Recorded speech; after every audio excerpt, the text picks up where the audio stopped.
be making some cookies decorated in fondant today. I'll go through some of the tools that I'm going to use. This small rolling pin, I like the smaller rolling pin for cookies. Here's a sculpting tool, the really basic one, a ball tool on the end, and here's some water, a paintbrush, the cookie cutter that I use to make the cookies, the exact same one. Here is a scalloped cookie cutter. I'm going to use that to cut the top here, and a leaf just to add a little detail. I've got some green and orange fondant. If you don't buy colored fondant, you're going to have to get yourself some orange and green gel. Make sure that you get the gel, or else the watery kind of coloring that you get at the grocery store will really make your fondant sticky.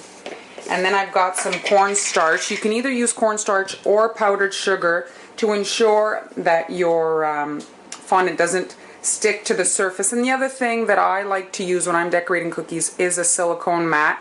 It facilitates taking the fondant off should it stick to the surface. You just have to lift it off and it pops right off, as you'll see when we go on in the video. We're going to start with the orange fondant. When you add the gel, it can make the fondant quite sticky. This is where I find it's handy to be working on the silicone mat. If you work on your surface, it really can stick on there. It becomes a mess and a nightmare. For the price these silicone mats cost, use a placemat, a plastic placemat you get at the dollar store. You don't have to get fancy. Alright, so we've got that rolled out. Just cut it out. There.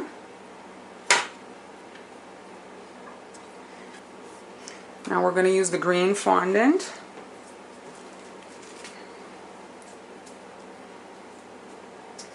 Again with the cornstarch so it doesn't stick.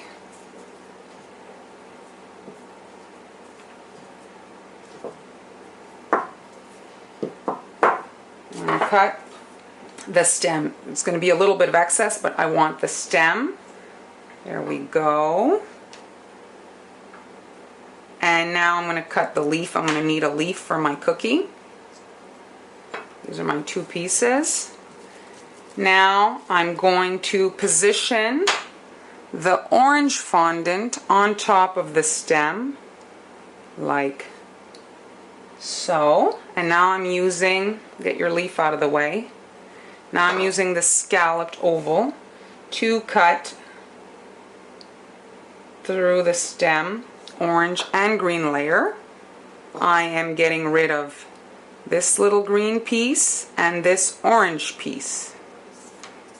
Now we have our green stem and our orange pumpkin. We can bring them together. You can add with a small paintbrush a little bit of water at the seams so that they adhere to each other. Don't add too much because it'll seep out. There we go. And now we can flip that over.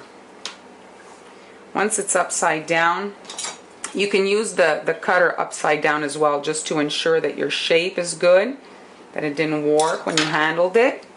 And now we're going to take some water and just moisten the back of that fondant.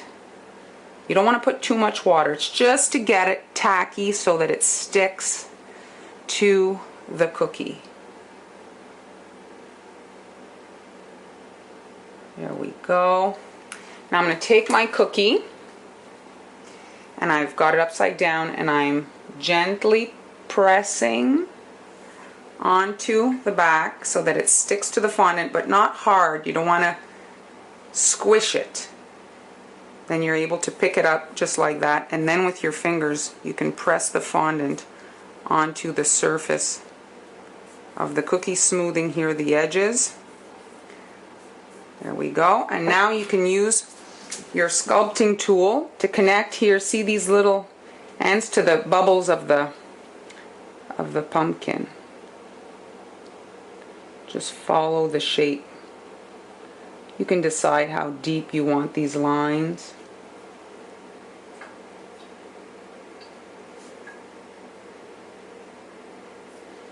Okay, now look at your pumpkin and see if it has any defects. And you can use the leaf to hide. If there's anything, you should consider that before you put it on. If there's something you don't like, this is the time to hide it.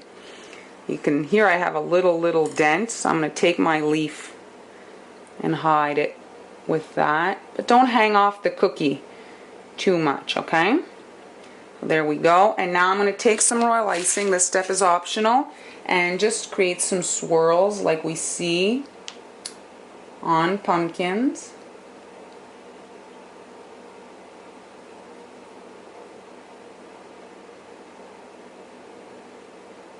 There we go. There's our pumpkin. These cookies would make the perfect place setting, but if you think I'm not really good at piping, how am I going to do this? I've got a trick for you, those of you that aren't used to piping on cookies. So here what I've done is I've printed off some names, and I've got the cookie here 4 inches about, and so I made this square 2.5 inches, figuring that size would be about right for the center of the cookie, okay? And I've printed them out in black and a font that I like. Now I have my silicone bags that I always use to put my cookies in. When you're doing the place setting cookies, it's nice for them to be wrapped so people can handle them, because people, as soon as something's pretty, they reach out to touch it. You don't want people touching these unwrapped cookies. Now I went to the store and I asked for a marker that would not rub off on this acetate bag or silicone bag. And this is what they sold me. It says Faber-Castell permanent marker. Okay. Now let's measure the cookie from the bottom. We want the writing to be at about 1.5 inches. And so if I put myself at the bottom of the font here, just to mark, this is 1.5 inches. The bottom here 1.5 inches. That's where we're going to put the bottom of the bag so that we can line ourselves. Place the bag there at about center, okay? Might want to go a little bit below. So this is the center, and this is what's going to be in the middle of the cookie. The cookie's going to go in there. You write with the bag empty. You don't want to be writing on the cookie. It's bumpy. Your writing's going to be terrible, and this way you can follow this pretty font. Now I've got my marker. You want to flow with your writing. You don't want it to look like you traced. Keep it moving. Keep the lines moving. There we go. I'm going to put on the white so you can see, and then I'll be able to put the cookie inside. Here, I'll just put the cookie behind, you see, and we've got a monogrammed cookie. I'm going to finish off our cookie project. My icing has had time to dry overnight. I'm going to drop it into my cellophane bag. And now we can see the name. My bags have this sticky part, so I can fold it over. There, I don't buy my bags online. I get them at a local store, so I have nothing to share with you. I'm sure you can find some online. And now we're going to tie. See, I've got some really cute ribbon here. The left side of the bow, when you tie the knot, has to be longer. Not a lot longer, but a couple of inches. And then we're going to flip it over upside down, okay? And now you can hold it like this and tie your bow. So if you tie your bow upside down, the tails go in the right direction. It just looks better, the finished product.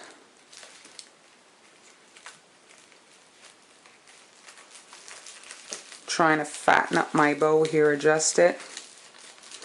You don't want a flat bow. You want it to look puffy. And now cut. There we go. And there's your finished holiday cookie.